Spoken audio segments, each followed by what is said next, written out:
Ya viene. Ministerio Jesucristo, Rey y Señor, con el licenciado José Arroyo.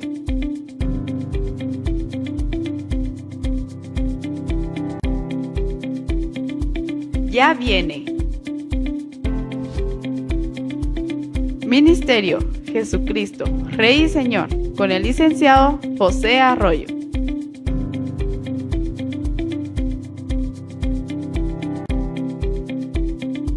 Ya viene.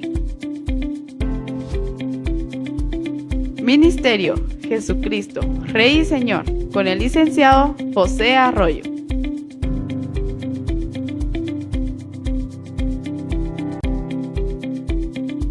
Ya viene. Ministerio Jesucristo, Rey y Señor, con el licenciado José Arroyo.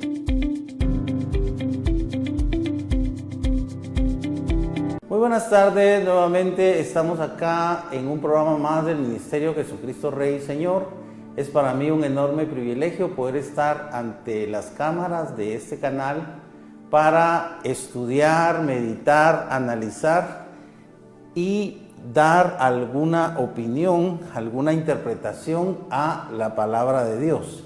Vamos a orar antes que nada para pedir la guianza del Señor. Padre, en esta tarde te damos gracias porque tú nos permites poder estudiar tu palabra, poder inquirir, como dice tu palabra, en ella para conocer tu voluntad.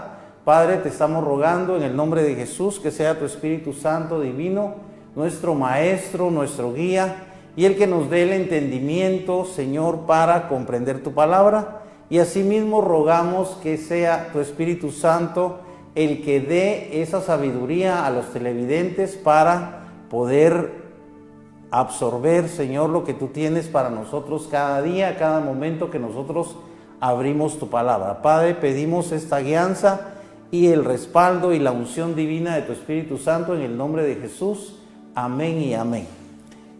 Habíamos estado en la clase anterior en el momento en el que David ya había decidido que para que el rey Saúl dejara de perseguirlo, lo más conveniente era cambiarse de bando, ¿verdad? Y él se pasa al bando de los filisteos, los enemigos de los israelitas, y el rey de los filisteos lo recibe y lo acepta como uno de sus hombres, pero los príncipes y los generales, por así decirlo, de las tropas filisteas no aceptan a David, no le tienen confianza. Y recuerden que el rey de los filisteos le asigna a David y a sus hombres la región de Siclag o Siclag.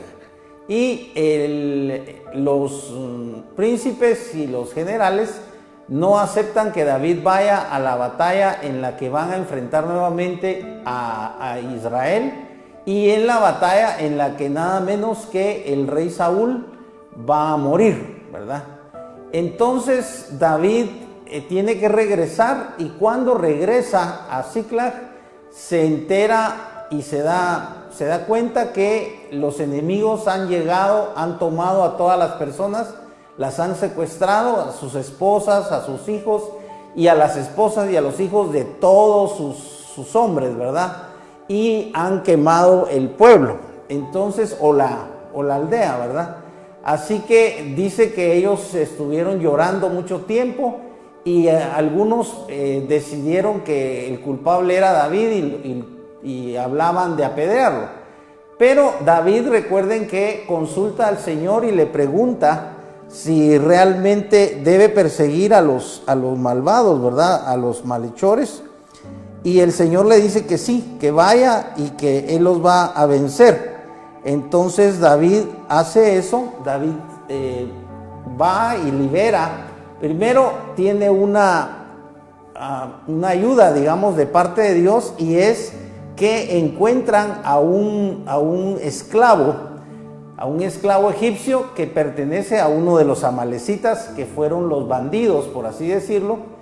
Aquí la escritura la llama banda, ¿verdad? Pero es un ejército, es Es un ejército de maleantes que han tomado cautivos a todos los familiares de los hombres de David y de David también. Vamos a leer donde sucede esto del esclavo que ellos encuentran. Al tercer día, cuando David y sus hombres llegaron a Siclag, aconteció que los amalecitas habían hecho una incursión en el Negev contra Siclag y habían asolado y prendido fuego a Siclag. También habían tomado cautivas a las mujeres y a todos los que estaban allí, grandes y pequeños, pero a nadie habían matado, sino que se los habían llevado al proseguir su camino. Cuando David y sus hombres llegaron a la ciudad, he aquí estaba quemada a fuego, y sus mujeres y sus hijos e hijas habían sido llevados cautivos. Es lo que les estaba recordando, ¿verdad? Porque esto ya lo vimos. Ahora David entonces consulta a Dios y Dios le dice que los persiga, pero vamos a adelantarnos al verso 15, que es donde aparece el esclavo egipcio que los ayuda. Dice, nosotros hicimos una incursión. David le preguntó, aquí están interrogando del 12, y le dieron un trozo de torta. O sea, encuentran a este egipcio que tiene 3 días, el pobre, de estar huyendo porque estaba enfermo y por eso lo abandonaron, y no ha comido durante 3 días, y le dieron un trozo de torta de higos secos y 2 racimos de uvas pasas, y cuando él hubo comido le volvió el aliento, pues no había comido un pan ni bebido agua en 3 días y 3 noches. Y David le preguntó, ¿a quién perteneces? ¿De dónde vienes?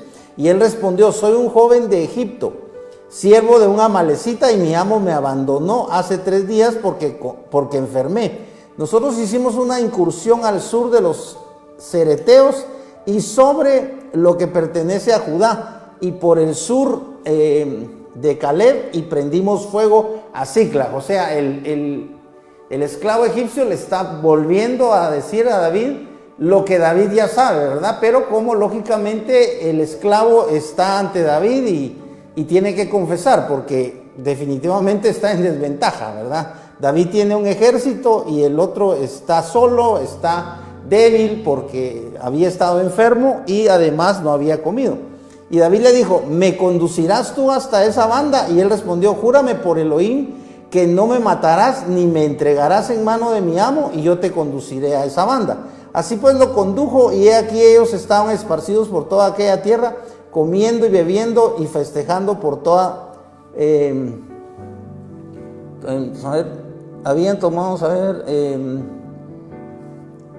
comiendo y bebiendo y festejando por todo el gran despojo que habían tomado de la tierra de los filisteos y de la tierra de Judá. Y David los atacó desde el alba hasta la tarde del día siguiente, y no escapó ninguno de ellos, excepto 400 jóvenes que montaron en camellos y huyeron. Entonces aquí David, porque Dios le dice que vaya y que va a capturar a estos maleantes, ¿verdad? Que son amalecitas y que han capturado a sus familias, y gracias a Dios también, a la intervención de Dios, aparece este criado, y este criado les indica dónde están esos amalecitas. Entonces David llega y como hemos escuchado, dice que los pelearon contra ellos, pero los vencieron, ¿verdad? Los estuvieron matando y estuvieron aniquilando completamente, hasta, dice que pasaron 2 días, porque él dice que desde el alba hasta la tarde del día siguiente. Entonces ya sabemos que fueron 2 días, y no escapó ninguno de ellos excepto 400 jóvenes.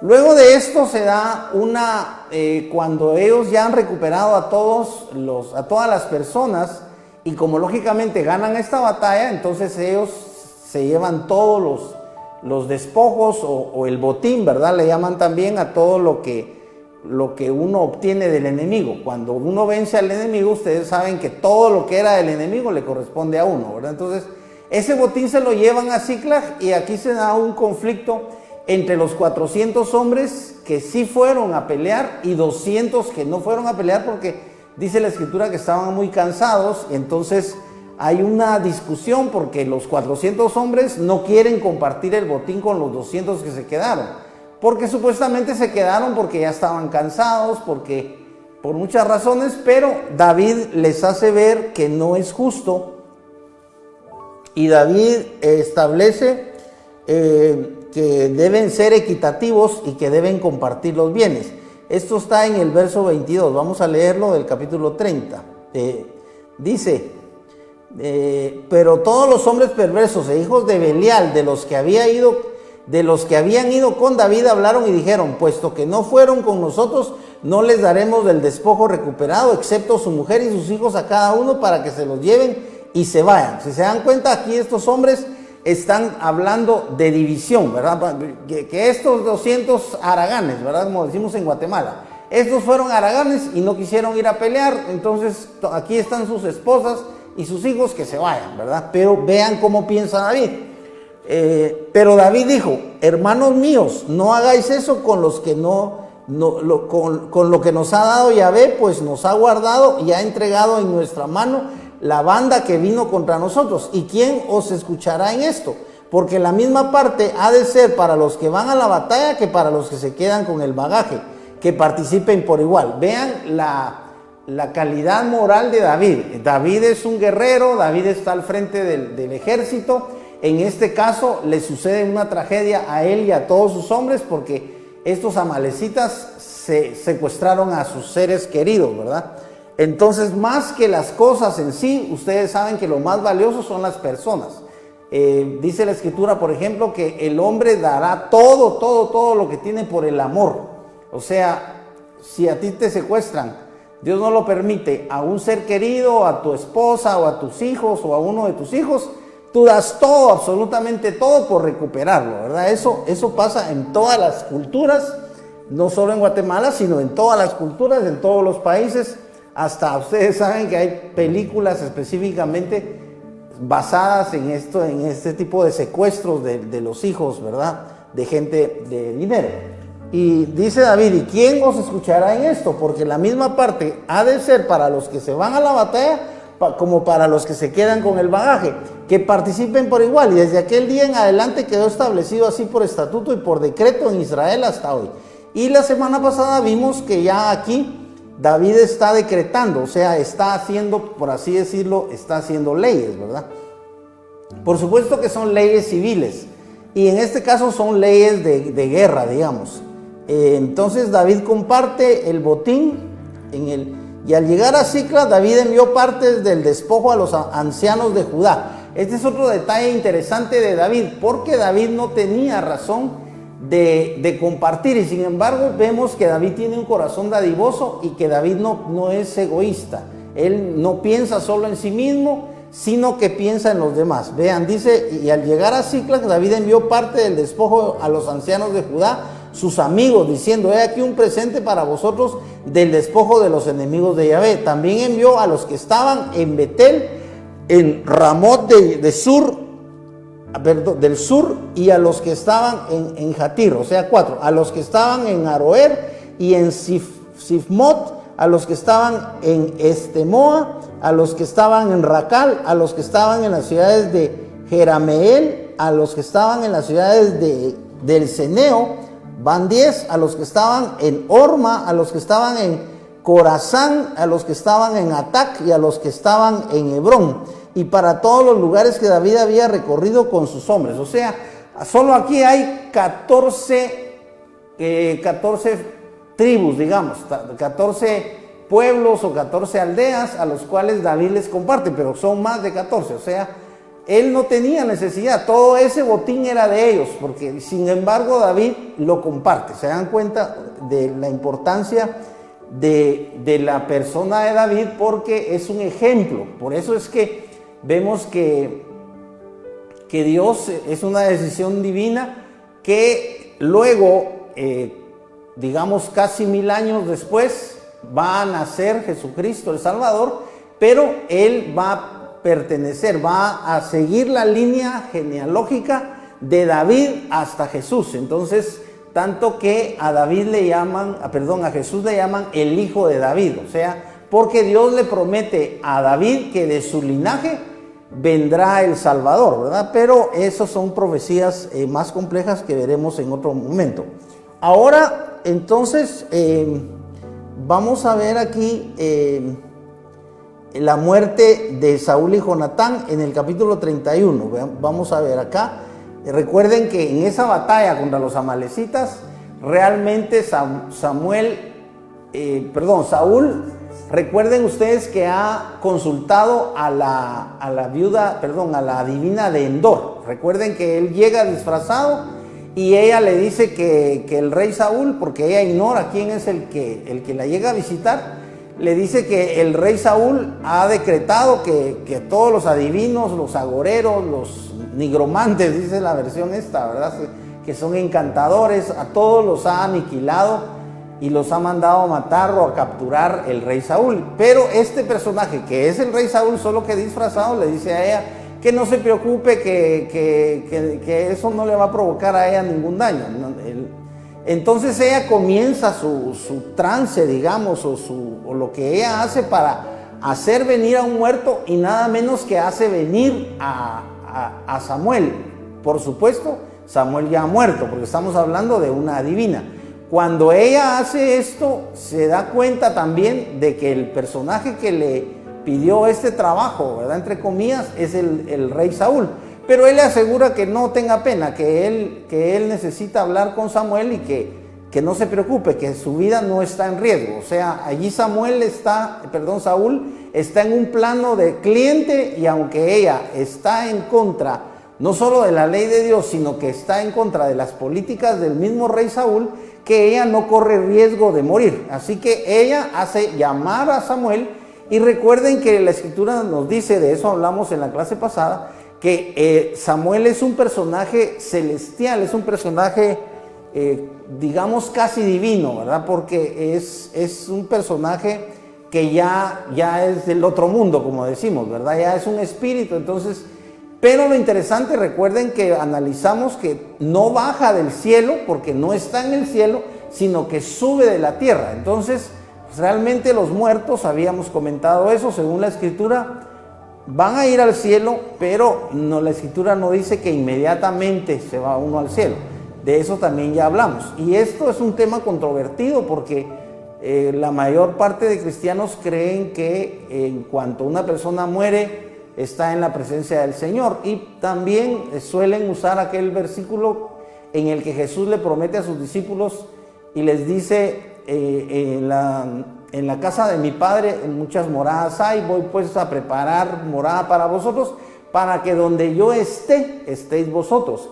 Pero en ese versículo Jesús no les dice que ellos van a estar inmediatamente. O sea, Jesús nunca usa la expresión inmediatamente. Él solo dice que van a estar, o sea, vamos a estar, los seguidores de Cristo vamos a estar con Él. La escritura, por ejemplo, promete que vamos a verle cara a cara, tal cual Él es. Esa es una promesa divina, maravillosa. Por ejemplo, en el libro de Efesios, recuerden ustedes que dice la escritura que ya estamos sentados juntamente con Cristo en lugares celestiales. O sea, es un tema que realmente no quisiera tocar, pero lo he tocado y me parece interesante, porque la escritura nos hace ver a veces que nosotros creemos de una forma que es posible respaldar con la Biblia, pero no creemos tan precisa y exactamente como la Biblia lo dice. Por eso es que debemos estudiar la palabra de Dios, para no entender mal una escritura, o para no darle una mala interpretación, o para no justificar la forma de pensar con la escritura. No sé si me explico, pero una cosa es que yo ya tenga una idea preconcebida, ya tenga una doctrina o una teología preconcebida, y yo la respalde con la escritura. Y otra cosa es que yo tome de la escritura y yo, de acuerdo con la escritura, de acuerdo con eso, yo analice y acepte y crea lo que la escritura dice. O sea, que la escritura debe ser la que dicta mi forma de pensar, mi forma de creer. No debe ser al revés, que yo utilice la escritura para respaldar mi forma de creer, mi forma de entender las cosas. Solamente dice, bendito sea el Dios y Padre de nuestro Señor Jesucristo, que nos bendijo con bendición espiritual en los lugares celestiales en Cristo. según nos escogió en Él antes de la fundación del mundo, para que fuésemos santos y sin mancha delante de Él en amor, habiéndonos predestinado para ser adoptados hijos suyos por medio de Jesucristo según el puro afecto de su voluntad. Parece que... Sí, entonces más o menos, esto ustedes saben que es de Efesios, pero solo se los estoy recordando porque está en la escritura que ya estamos, no encontré el pasaje por supuesto, pero dice la escritura claramente que estamos sentados con Cristo en lugares celestiales. Así que como la fe es compleja, ¿verdad? Porque la escritura nos da promesas en las cuales nosotros debemos creer, pero no siempre son promesas que se van a efectuar inmediatamente, ¿verdad? Vamos a ver más adelante, si Dios nos permite, una palabra que Dios le da a David, en el cual le hace una promesa acerca del pueblo de Israel que no se ha cumplido, ni siquiera se ha cumplido. Imagínense ustedes 2000 años después de que, casi 3000 años después de que Dios se la dio a David, ¿verdad? Se la da a través del profeta Natán. Vamos a volver acá con la muerte de Saúl en el capítulo 31 y del 1 al 5 y del 8 al 9, vamos a leer. Entre tanto los filisteos combatían contra Israel, y los israelitas huyeron de delante de los filisteos y cayeron muertos en el monte Gilboa. Y los filisteos siguieron de cerca tras Saúl y sus hijos, y mataron los filisteos a Jonatán. Miren, a primero que matan, pero matan a Jonatán, a Abinadab, era otro hijo de Saúl, y a Malquisúa, hijos de Saúl. Si se dan cuenta, aquí tenemos la muerte de 3 hijos de Saúl. Matan a 3 hijos de Saúl. Y arreció la batalla contra Saúl, y lo alcanzaron los hombres que tiran con el arco, y fue herido gravemente por los arqueros. Aquí Saúl está siendo herido gravemente. Entonces Saúl dijo a su escudero, miren bien, aquí hay 2 versiones, porque se van a dar cuenta de lo que pasa.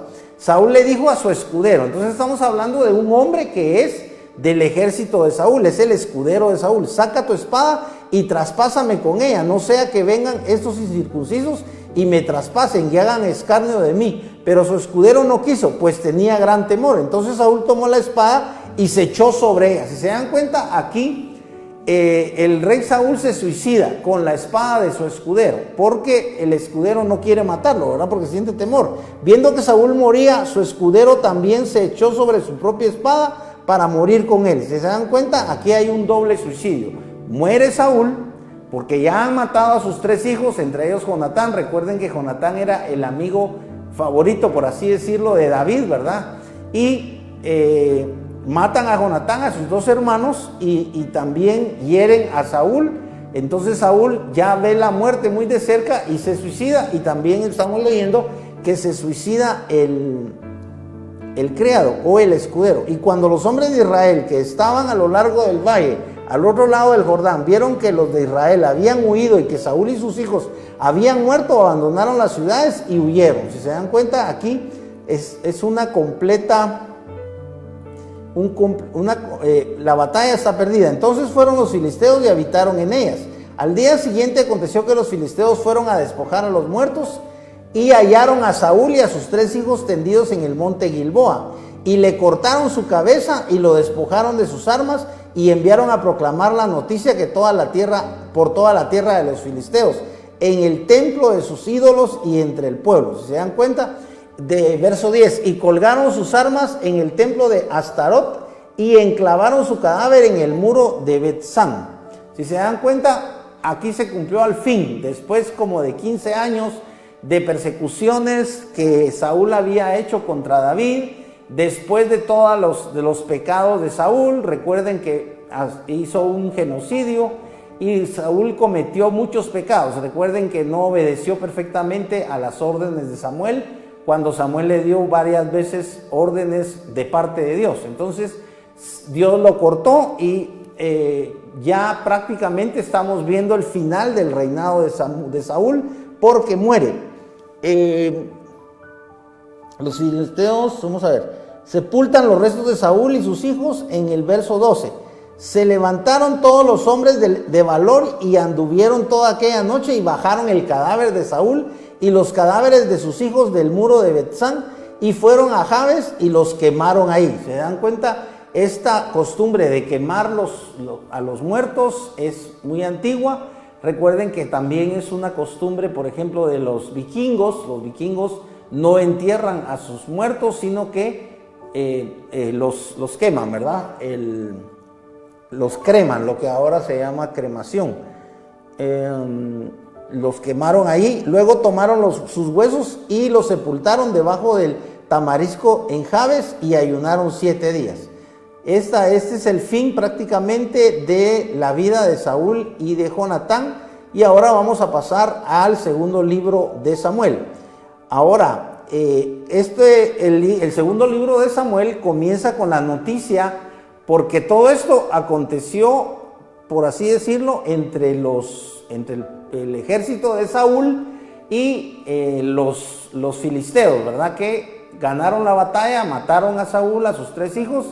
Saúl prácticamente se suicida y los hombres de Saúl después, que ya les habían cortado la cabeza y que ya toman sus cadáveres y leemos ahí que los quemaron y luego enterraron los huesos. Pero esto es en el área de Israel, ¿verdad? Ahora todo esto, recuerden que David está ajeno a eso porque David prácticamente pertenece al territorio de los filisteos, solo que está en Siclag. Entonces, ahora viene la noticia de un amalecita a David acerca del suicidio en el 1 del 4 al 12. Vamos a ver. Y David le preguntó, vamos a ver. Al tercer día sucedió que llegó un hombre del campamento de Saúl con sus vestidos rotos y tierra sobre su cabeza. Y ocurrió que cuando llegó ante David, cayó en tierra y se postró. Miren qué interesante cómo él sabe que debe ir con David. Y David le dijo, ¿de dónde vienes? Y le respondió, he escapado del campamento de Israel. Y David le preguntó, ¿qué sucedió? Dímelo ahora. Y él le dijo, el pueblo huyó de la batalla y muchos del pueblo cayeron y murieron. También Saúl y su hijo Jonatán han muerto. Aquí le da la mala noticia este mensajero del ejército de Israel, pero es una mala noticia, ¿verdad? Que murió Saúl y murió Jonatán. Entonces David dijo al joven que le informaba, ¿cómo sabes que Saúl y su hijo Jonatán han muerto? El joven que le informaba dijo, me encontraba casualmente en el monte Gilboa y he aquí Saúl que estaba apoyado sobre su lanza y he aquí los carros y jinetes lo habían alcanzado. Y él, volviéndose, me vio y me llamó y dije, heme aquí. Por eso les decía que hay 2 versiones. Recuerdan que ya habíamos leído que él le habla al escudero, el escudero no quiere matarlo y dice que Saúl se suicida, ¿verdad? Se ensarta él mismo la lanza y también se suicida el escudero. Pero aquí hay otra versión, y él volviéndose me vio y me llamó y dije, heme aquí. Y él me preguntó, ¿quién eres tú? Y le respondí, soy un amalecita. Si se dan cuenta, este es un amalecita, o sea, no es un israelita. Entonces me dijo, ponte junto a mí y mátame ya, perdón, porque la agonía se ha apoderado de mí, aunque mi vida está todavía en mí. Así que me puse junto a él y lo rematé, porque sabía que no podía vivir. Si se dan cuenta, aquí está la otra versión. Este amalecita le está contando, aunque él viene de la batalla, o sea, él viene del encuentro entre los filisteos y los israelitas, pero ya nos dimos cuenta que es una amalecita. Dice, de haber caído así, y tomé la corona que tenía en su cabeza y el brazalete que tenía en su brazo, y los he traído aquí a mi señor. Entonces David, haciendo sus vestidos, los rasgó, y lo mismo hicieron todos los hombres que estaban con él. O sea, es algo indescriptible, porque Saúl realmente era el enemigo. David ya se había pasado al bando de los filisteos, y sin embargo no entendemos, ¿verdad? En general la conducta cristiana, por así decirlo, aunque no podemos hablar de una conducta cristiana en la época de David, aunque a David sí le fue revelado, es increíble, pero le fue revelado acerca de Jesucristo. Recuerden que hay salmos, por ejemplo el Salmo 2, el Salmo 22, el Salmo 118, son salmos en los que David escribe acerca del padecimiento de Cristo, ¿verdad? Y también en el Salmo 2 David nos habla del Hijo de Dios. Entonces David fue un hombre increíblemente espiritual. Es contradictorio porque David fue un guerrero, ¿verdad? Fue un hombre que mató mucha gente y él fue ungido como rey, y además de que fue ungido como rey, después de que muere Saúl y Jonatán, entonces le queda el reinado y a él lo nombran rey. Vamos a ver eso. Y lo interesante es que cuando él ya está en paz y él ya está en su casa, ha edificado su casa y incluso ya es entrado en años, él escribe los salmos. Y entonces vamos a encontrar, cuando Dios nos permita analizar los salmos, mucho acerca de las revelaciones que Dios le dio a David, increíblemente. Pero aquí no entendemos la conducta. O sea, cuando muere tu enemigo, lo normal, entre comillas, de la gente que tiene un enemigo es que se alegra, ¿verdad? Qué bueno que se murió ese viejo, porque era así, era así, y era un mal tipo y cosas así. Sin embargo, aquí vemos que ellos no se alegraron por la muerte de Saúl, sino que dice que se rasgaron los vestidos. Entonces David rasgó los vestidos, y lo mismo hicieron todos los hombres que estaban con él. O sea, los mismos hombres de David están con esa acción de rasgarse los vestidos, están entrando en duelo por Saúl, que realmente fue un mal rey, ¿verdad? Hicieron duelo y lloraron y ayunaron hasta la tarde por Saúl y por su hijo Jonatán y por el pueblo de Yahvé y por la casa de Israel, porque habían caído por la espada. En ese sentido, digamos que ellos están, aunque ya están del lado de los filisteos, ustedes saben que en el corazón, o sea, en su interior, cada uno de ellos era israelita. Entonces, a pesar de la conducta que vimos de egoísta en relación a que no querían compartir de los despojos o del botín, ¿verdad? Había hombres que realmente eran israelitas entre el ejército de David y hombres que no, ¿verdad? Porque dice que eran hijos de Belial. Entonces, no puedes tú ser hijo de Dios y a la vez ser hijo del diablo, ¿verdad? Recuerden que Jesús le dice a los fariseos: ustedes son hijos de su padre el diablo, ¿verdad? Porque quieren matarme, y el diablo es un asesino, es asesino desde el principio. O sea, Jesús les está enfrentando a los fariseos por la actitud de odio de los fariseos hacia Cristo y por el deseo de matar a Cristo. Y los fariseos mismos estaban manifestando, estaban haciendo manifiesto, como decimos en Guatemala, se estaban dando color de que ellos eran asesinos, ¿verdad?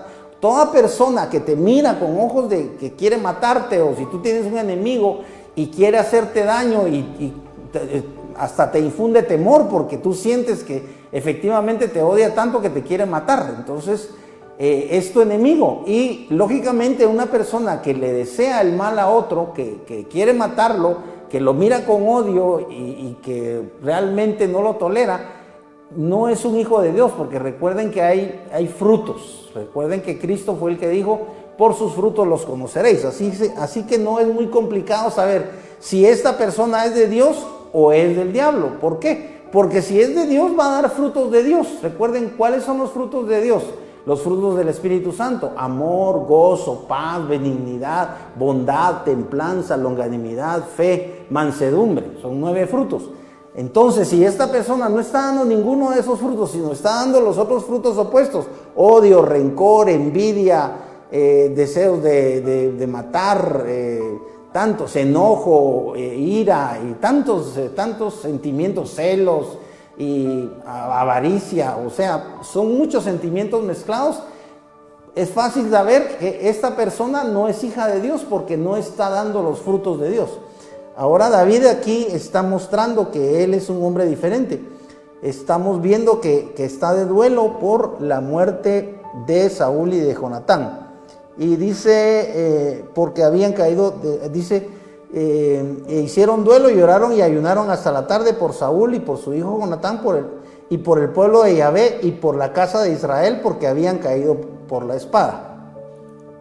Ahora David manda matar al mensajero. Miren lo que le pasa como decimos en Guatemala, al pobre mensajero, porque el error del mensajero fue declarar que él había participado en el suicidio de Saúl. O sea, no fue que el mensajero llegara a matarlo, sino que el mismo Saúl está contando el mensajero que el mismo Saúl le pidió que lo matara, ¿verdad? Entonces, luego David preguntó al joven que le informaba, ¿de dónde eres tú? Y él le dijo, soy hijo de un extranjero amalecita. Y le dijo David, ¿cómo no tuviste temor de extender tu mano para matar al ungido de Yahvé? Entonces David llamó a uno de los jóvenes y dijo, arremete y cae sobre él, y lo hirió y murió. Aquí lo mandó matar, ¿verdad? O sea, este mensajero nunca se imaginó que por dar la noticia de la muerte de Saúl, que no había sido culpa de él, porque él solo era un joven amalecita, pero como estaba en el ejército opuesto, prácticamente era el enemigo. Y él mismo confesó,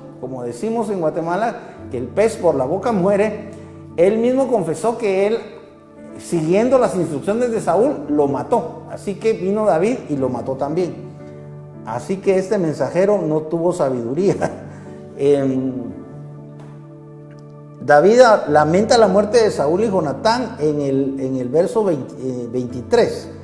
Vean lo que dice David. Y mandó que enseñaran a los hijos de Judá el arco. He aquí, vamos a ver. Entonces David lamentó con esta endecha a Saúl y a Jonatán su hijo, y mandó que enseñaran a los hijos de Judá el arco.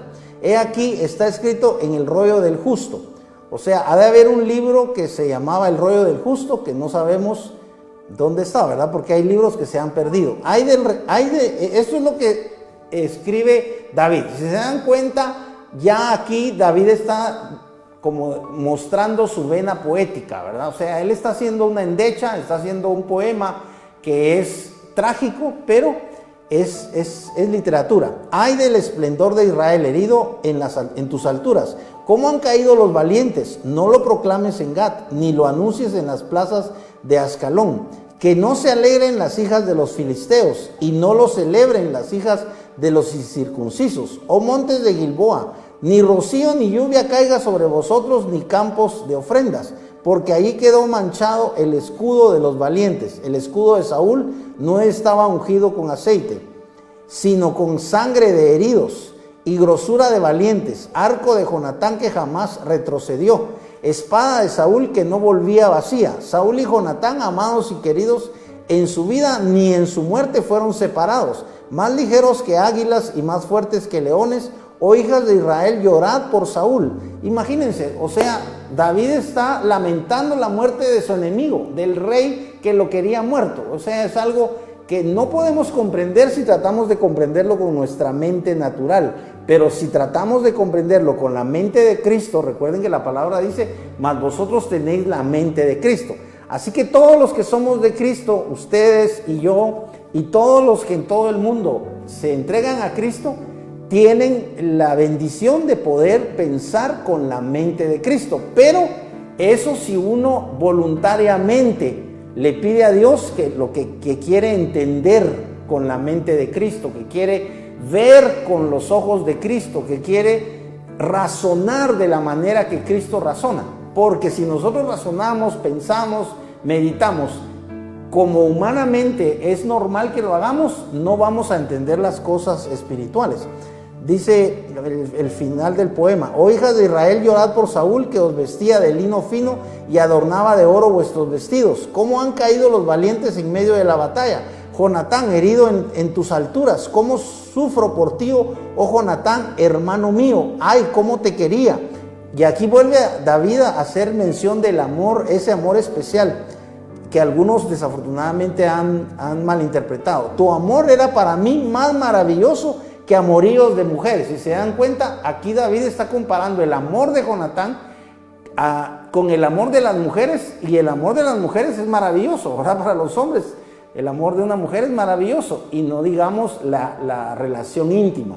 Pero el amor, como sabemos, es un sentimiento, ¿verdad? No tiene realmente nada que ver con el sexo, sino que el amor es un sentimiento divino. Entonces David está haciendo ver aquí que el amor de Jonatán le era, dice, más maravilloso que amoríos de mujeres. ¿Cómo han caído los valientes y perecido las armas de guerra? Este fue el poema que David, por así decirlo, le escribe a Saúl y Jonatán. Es un poema muy lindo. Lo hemos leído en la Biblia Stuttgartiana. Vamos a ver, ya casi se nos acaba el tiempo, pero vamos a... David consulta a Dios y él lo envía a Hebrón. Vamos a ver en el capítulo 2, verso 1 y 3. Miren qué interesante. Después de esto, aconteció que David consultó a Jehová, diciendo: ¿subiré a alguna de las ciudades de Judá? Y Yahvé le dijo: sube. Y preguntó David: ¿a dónde subiré? Y él respondió: a Hebrón.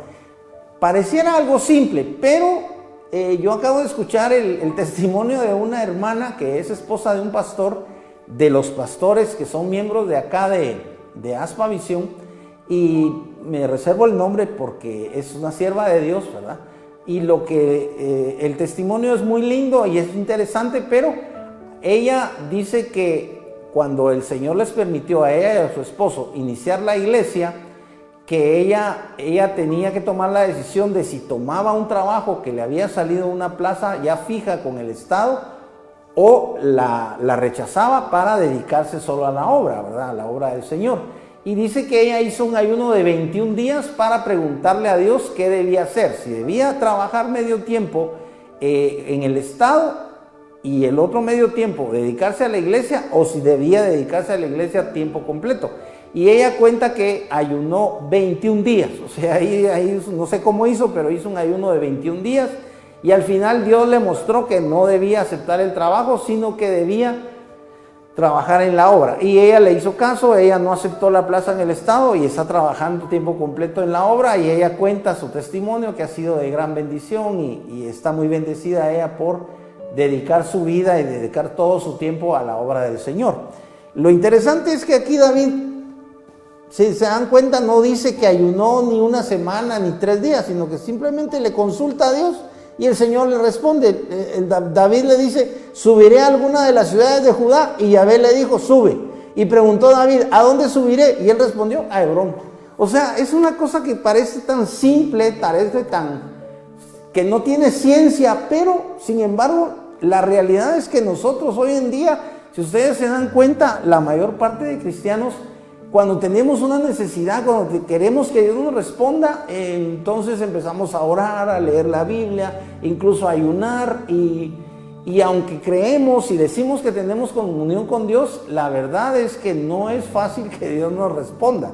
Hay que ser honestos y reconocer que realmente pareciera como que no es tan fácil que Dios te responda. ¿Por qué? Porque necesitas humillarte, necesitas reconocer que no debes buscar a Dios por un interés personal, para que Él te responda algo, cuando tú podrías tener la guianza de Dios y ser un hombre sensible a la voluntad de Dios. Si tú conoces la palabra de Dios, si tú eres una persona, un hombre y una mujer de oración, si tú estás en comunión con Dios continuamente, si tú asistes a la iglesia, alabas al Señor no solo en la iglesia, sino en tu casa y en tu corazón, y estás en una vida de continua obediencia a Dios, se supone que tienes comunión con Dios. El problema es que cuando nosotros queremos una respuesta concreta, no es fácil obtenerla. Ustedes ya lo saben. Depende, por supuesto, de nosotros en gran parte, ¿verdad? Pero Dios también, como es soberano, Él sabe si te responde o no te responde, si te responde al día siguiente, si te responde a través de un sueño esa noche, como pasó con Daniel. Recuerden ustedes que Daniel le pidió a Dios que le diera la interpretación del sueño de Nabucodonosor, y Dios se lo dio esa misma noche, ¿verdad? O sea, inmediatamente. Dios te puede dar una respuesta ese mismo día, al día siguiente, o puede pasar mucho tiempo y Dios no te responde. Tú tienes que ser paciente, tener fe y buscar a Dios, y por eso es que debes buscar a Dios continuamente, no por un interés de que Él te dé o te dé una respuesta, que te bendiga con algo en particular, sino porque Él es Dios y Él merece tu alabanza, merece nuestra adoración. Él es digno de suprema alabanza, de suprema adoración. Y si nosotros tenemos una relación con Dios que no está basada en nuestro interés, en que se haga nuestra voluntad, en que Dios nos conceda nuestros deseos y nuestros caprichos, sino que Dios nos conceda agradarle, si esa fuera nuestra oración, las cosas serían diferentes.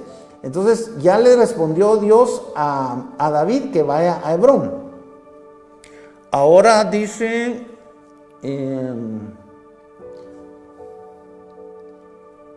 Estás al 3. Y también hizo subir David a sus hombres, a los que habían estado con él, y cada uno con su familia, y habitaron en la ciudad de Hebrón. O sea que David acá ya tiene, como quien dice, otra ciudad más, ¿verdad? Recuerden que estaba en Siclag y ahora se traslada a Hebrón, que es una ciudad de Judá. Recuerden que Judá está acá, está el Mar Muerto y está el Mediterráneo, y entonces entre el Mar Muerto y el Mediterráneo, que ustedes saben que es la región de Palestina, allí, por así decirlo, más al sur que otra cosa, está Hebrón, ¿verdad? En las ciudades de Judá, porque aquí lo dice claramente, dice, habitaron en ciudades de Hebrón.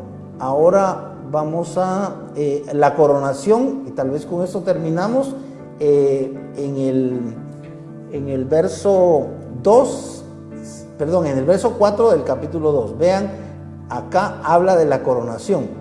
Y los hombres de Judá llegaron y ungieron allí a David como rey sobre la casa de Judá. Miren qué interesante, porque no es David el que se autonombra rey. Aquí está diciendo que los hombres de Judá llegaron y ungieron allí a David como rey sobre la casa de Judá, y le declararon a David diciendo: los hombres de Jabes Galaad son los que sepultaron a Saúl.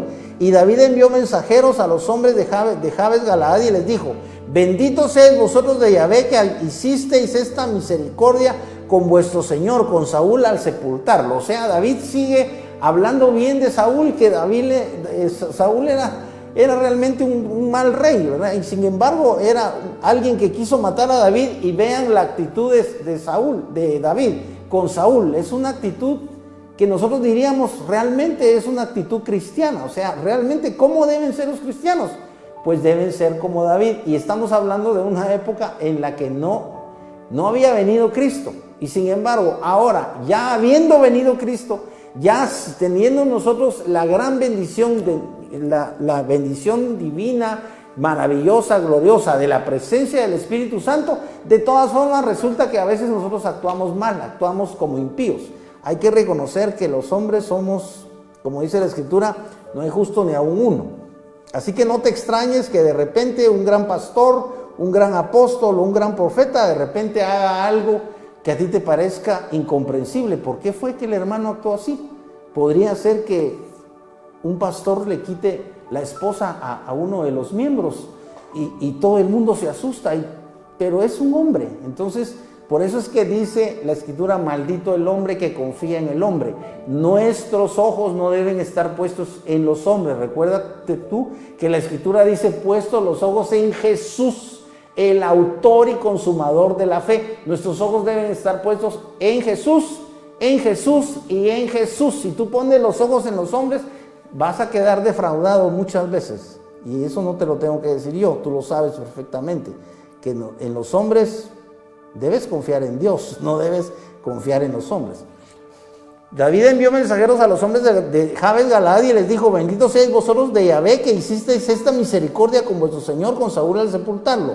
Y ahora Yahvé mostrará su bondad con vosotros, y también os he de recompensar esa bondad por haber hecho tal cosa. Porque aquí David ya es el rey. Recuerden que lo están nombrando rey. Entonces, David, hasta el verso 7.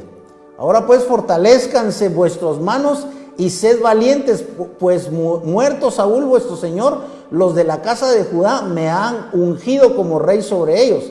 Pero Abner ben Ner, capitán del ejército de Saúl, tomó a Is-Boset ben Saúl, o sea, hijo de Saúl, y lo condujo a Mahanaim y lo proclamó rey sobre Galaad y sobre Asurí, sobre Jezreel, sobre Efraín, sobre Benjamín y sobre todo Israel. ¿Se dan cuenta? En ese mismo momento en el que David es coronado rey de Judá, o rey, proclamado rey por los habitantes de Judá, en ese mismo momento, simultáneamente, el general Abner toma a Is-Boset, que era uno de los hijos de Saúl. No cabe duda que le quedaron hijos vivos, ¿verdad? Porque ya vimos que mataron a 3, entre ellos Jonatán. Pero este Is-Boset es coronado rey de Israel simultáneamente. Entonces, aquí hay 2 reyes simultáneamente.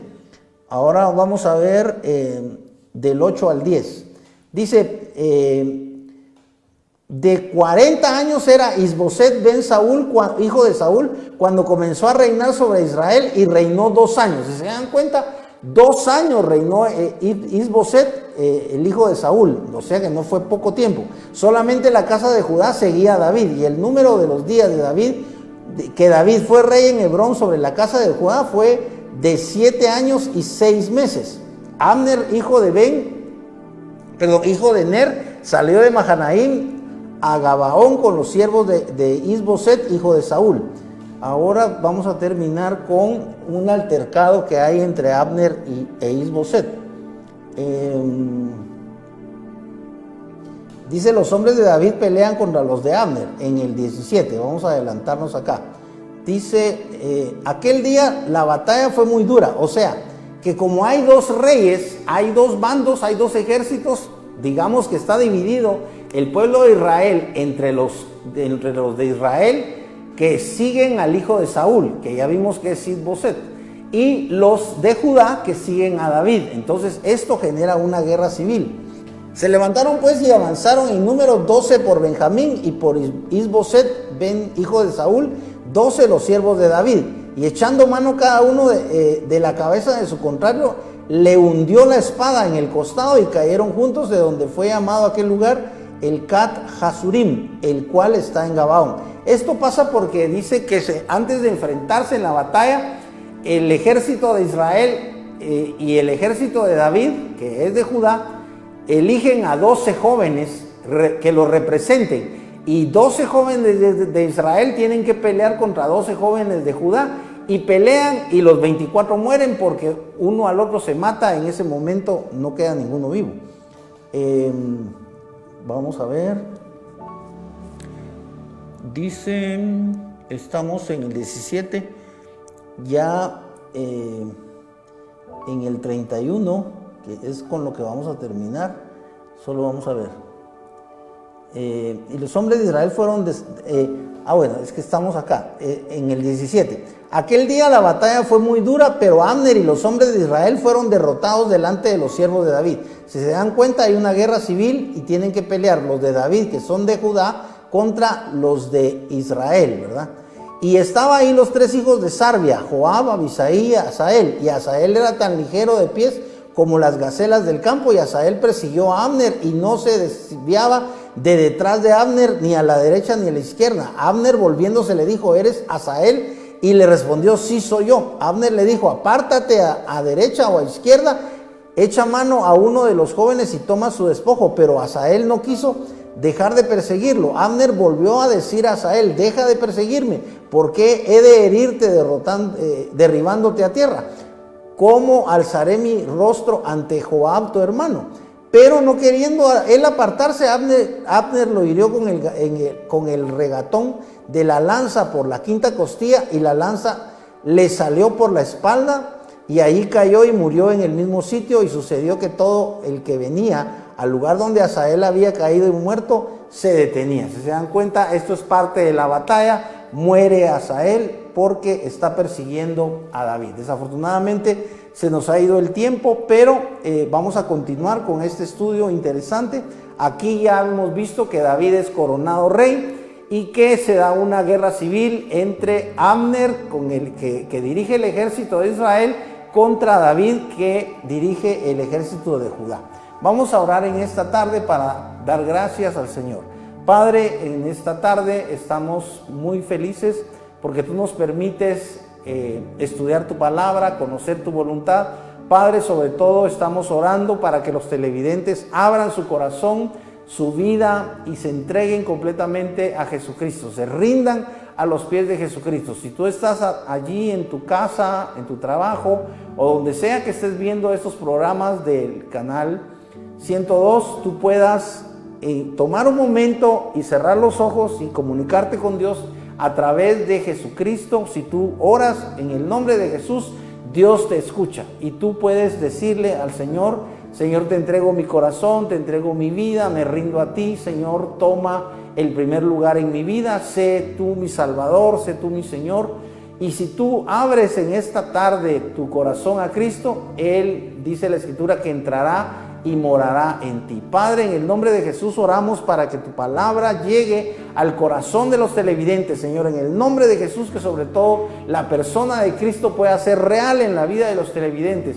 Espíritu Santo, divino, maravilloso, oramos clamando a ti, pidiéndote que tengas misericordia de todos nosotros y que nos des en primer lugar la gracia divina tuya, que es Jesucristo, que nos concedas, Señor, fe en Cristo para ser salvos en primer lugar, para ser limpios de todo pecado. Oh Espíritu Santo maravilloso, oramos para que seas tú el que convenza, como dice tu palabra, de pecado, de justicia y de juicio a los televidentes. Padre, en el nombre de Jesús oramos para que sea tu Espíritu Santo divino también el que ponga su dedo de sanidad allí donde están los televidentes. Estimados televidentes, si tú estás enfermo, si tú necesitas de un milagro, pon tu mirada en Jesucristo y clama al Espíritu Santo de Dios en el nombre de Jesús. Y si tú tienes fe, el Espíritu Santo podrá sanarte. Padre, en el nombre de Jesús oramos para que tu Espíritu Santo divino, maravilloso, muestre su misericordia